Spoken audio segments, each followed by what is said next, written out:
بسم اللہ الرحمن الرحیم۔ السلام علیکم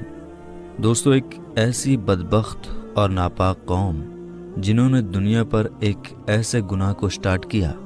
جن سے پہلے کسی بھی قوم نے اس دنیا میں اس گناہ کو نہیں کیا تھا۔ یہ قوم کون سا ایسا گناہ کرتی تھی جس کی وجہ سے اس کو دنیا کی سب سے بدترین قوم کہا جاتا ہے؟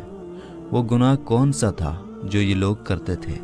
اور یہ لوگ اس گناہ کے اندر کس طرح ڈوبے، اور اس دنیا کے اندر ہم جنس پرستی کی شروعات کیسے ہوئی، یعنی مردوں کا مردوں سے زناکاری کی شروعات کیسے ہوئی، اور پھر اللہ تعالیٰ نے اس قوم پر آگ اور پتھروں کا عذاب کس طرح نازل فرمایا،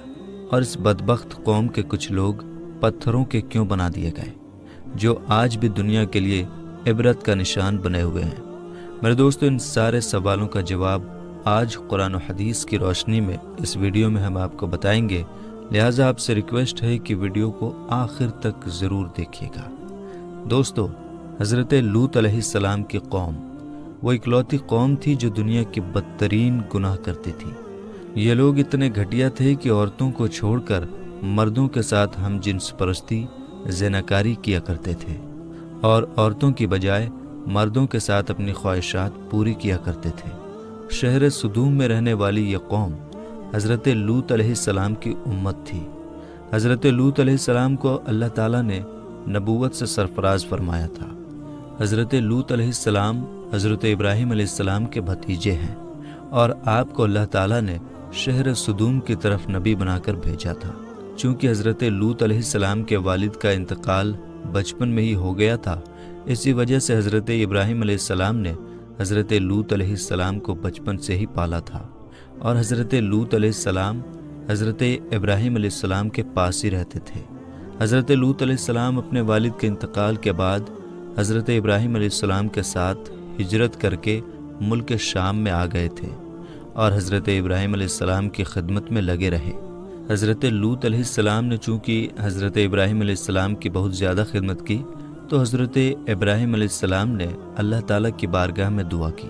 تو اللہ تعالیٰ نے حضرت ابراہیم علیہ السلام کی خدمت اور دعا کے صدقے حضرت لوط علیہ السلام کو نبوت عطا فرمائی۔ دوستو، حضرت لوط علیہ السلام کی قوم دنیا کی بدترین قوم ہے، اور عورتوں کو چھوڑ کر مردوں کے ساتھ اپنی خواہش پوری کیا کرتے تھے۔ لیکن یہ لوگ اس گناہ کے اندر کس طرح ڈوبے، اور کس چیز نے اس قوم کو اس گناہ پر اکسایا، اس کے بارے میں روایات میں آتا ہے کہ جس شہر میں یہ قوم رہتی تھی اس شہر کو سدوم کہتے ہیں۔ شہر سدوم ایک ایسا علاقہ تھا جہاں پر اللہ تعالیٰ کا خاص فضل و کرم تھا، جہاں پر پھلوں کے ہرے بھرے باغیچے اور ہر طرف لہلہاتے کھیت تھے۔ اس علاقے میں پھلوں اور اناج کی بے شمار پیداوار ہوتی تھی۔ شہر سدوم کا یہ علاقہ ہر لحاظ سے خوشحال تھا۔ یہی وجہ تھی کہ آس پاس کے لوگ شہر سدوم میں اپنی ضروریات زندگی کا سامان حاصل کرنے کے لیے اس شہر میں آیا کرتے تھے۔ لیکن اس شہر سدوم میں رہنے والے لوگوں کو یہ بات بالکل بھی ہضم نہ ہوئی۔ ان کا خیال یہ تھا کہ شہر سدوم میں پیدا ہونے والی اناج اور گلوں پر صرف انہی کا حق ہے۔ اس لیے قوم لوط آس پاس کے علاقوں سے آنے والے لوگوں سے بہت تنگ تھے۔ ایک دن قوم لوط کے کچھ لوگ اسی بات پر جھگڑا کر رہے تھے کہ شیطان ایک بوڑھے آدمی کی شکل میں ان کے پاس آیا، اور ان لوگوں سے کہنے لگا کہ اگر تم لوگ ان مسافروں سے اپنی جان چھڑانا چاہتے ہو تو جو میں کہتا ہوں وہ کرنا پڑے گا۔ چنانچہ شیطان کی یہ بات سن کر لوگ شیطان سے پوچھنے لگے کہ وہ کون سا کام ہے جس کے کرنے کی وجہ سے ہمیں ان مسافروں سے چھٹکارا حاصل ہو سکتا ہے۔ تو شیطان نے کہا کہ میں تمہیں کل بتاؤں گا۔ چنانچہ کل شیطان ایک خوبصورت نوجوان لڑکے کی صورت میں ان لوگوں کے پاس آیا، اور شہر سدوم کے لوگوں کو اپنی طرف مائل کرنے لگا، یہاں تک کہ شہر سدوم کے لوگ اس لڑکے کی طرف مائل ہو گئے اور اس خوبصورت لڑکے سے زنا کر بیٹھے۔ اس بدکاری کے بعد شیطان نے ان لوگوں سے کہا کہ اگر تم لوگ آنے جانے والے مسافروں سے اپنی جان چھڑانا چاہتے ہو تو تم لوگ ہر آنے والے مسافر کے ساتھ یہی بدکاری کیا کرو۔ جب تم لوگ ہر آنے والے مسافر کے ساتھ یہ بدکاری کیا کرو گے تو کوئی بھی مسافر تمہارے علاقے میں نہیں آئے گا۔ میرے دوستو، اس طرح شیطان نے سب سے پہلے اس قوم سے بدفعلی کروائی، اور اس گناہ کا اس قوم کو ایسا چسکا لگا کہ وہ اس گناہ کے عادی بن گئے، اور نوبت یہاں تک پہنچ گئی کہ لوگ عورتوں کو چھوڑ کر مردوں کے ساتھ اپنی جنسی تعلقات قائم کرنے لگے اور اپنی خواہشات پوری کرنے لگے۔ یہ گناہ شہر سدوم کے اندر اس طرح پھیل گیا کہ ہر گھر میں یہ گناہ ہونے لگا، اور کوئی بھی محفل اس گناہ سے خالی نہ ہوتی۔ ادھر جب حضرت لوط علیہ السلام کو اپنی قوم کے اس برے کام کا پتہ چلا تو حضرت لوط علیہ السلام بہت غمگین ہوئے، اور حضرت لوط علیہ السلام نے اپنی قوم کو اللہ تعالیٰ کے عذاب سے ڈرایا اور اس گناہ سے منع کیا، جس طرح کہ اللہ تعالیٰ قرآن پاک میں ارشاد فرماتا ہے، اور کیا وہ بے حیائی کرتے ہو جو تم سے پہلے جہاں میں کسی نے نہ کی؟ تم مردوں کے پاس شہوت سے جاتے ہو عورتوں کو چھوڑ کر، بلکہ تم لوگ حد سے گزرے ہوئے ہو۔ میرے دوستو، یہ بدبخت قوم اس گناہ کے اندر اس طرح مبتلا ہو گئی، اس طرح ڈوب گئی کہ حد سے زیادہ بڑھ گئی۔ حضرت لوط علیہ السلام نے اپنی قوم کو بار بار سمجھایا، لیکن یہ قوم اس گناہ سے باز نہ آئی۔ جب حضرت لوط علیہ السلام اس قوم کو اس گناہ سے منع کرتے تو یہ لوگ حضرت لوط علیہ السلام کو برا بھلا کہتے، اور نوبت یہاں تک پہنچ گئی کہ حضرت لوط علیہ السلام کو اس شہر سے نکالنے کی دھمکیاں دینے لگے، جس طرح کہ اللہ تعالیٰ قرآن پاک میں ارشاد فرماتا ہے، اور اس کی قوم کا کچھ جواب نہ تھا مگر یہی کہ ان کا کہنا تھا کہ اپنی بستی سے نکال دو، یہ لوگ پاکیزگی چاہتے ہیں۔ اس طرح جب یہ قوم حد سے زیادہ بڑھ گئی اور حضرت لوط علیہ السلام کو دھمکانے لگی، اور ساتھ ہی حضرت لوط علیہ السلام کو یہ کہنے لگی کہ اگر تم اللہ تعالیٰ کے سچے نبی ہو تو ہم پر وہ عذاب لے آؤ جس عذاب سے تم ہم کو ڈراتے ہو،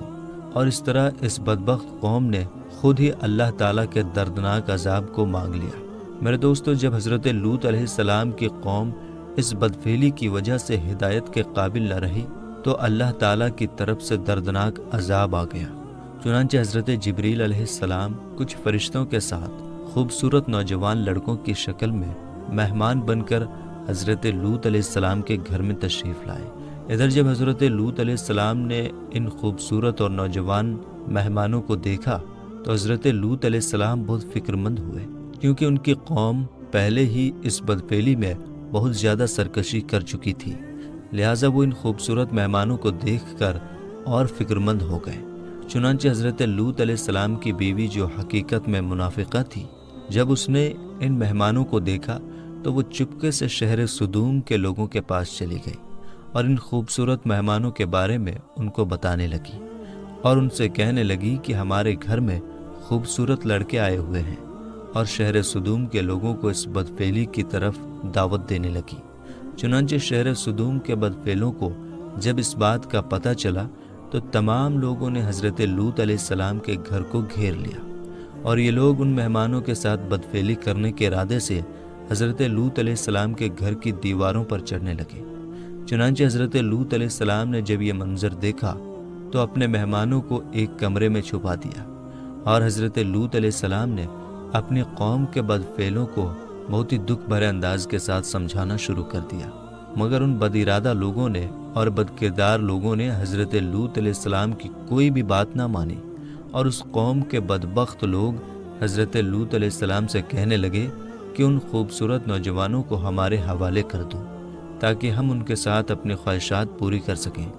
ان لوگوں کی یہ بات سن کر حضرت لوط علیہ السلام بہت ہی رنجیدہ ہوئے۔ یہ تمام تر معاملات وہ خوبصورت نوجوان بھی دیکھ رہے تھے، جو حقیقت میں اللہ تعالیٰ کی طرف سے بھیجے ہوئے فرشتے تھے، جو اللہ تعالیٰ کا عذاب لے کر نازل ہوئے تھے۔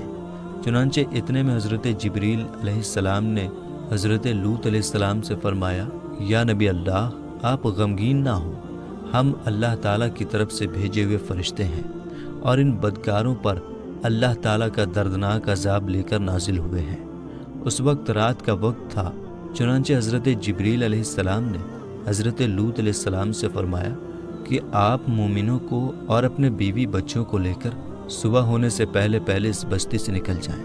اور خبردار کوئی بھی شخص پیچھے مڑ کر نہ دیکھے، ورنہ جو شخص پیچھے مڑ کر اس بستی کی طرف دیکھے گا وہ بھی اللہ تعالیٰ کے اس دردناک عذاب کے اندر مبتلا ہو جائے گا۔ چنانچہ حضرت لوط علیہ السلام اپنے گھر والوں اور مومنین کو اپنے ساتھ لے کر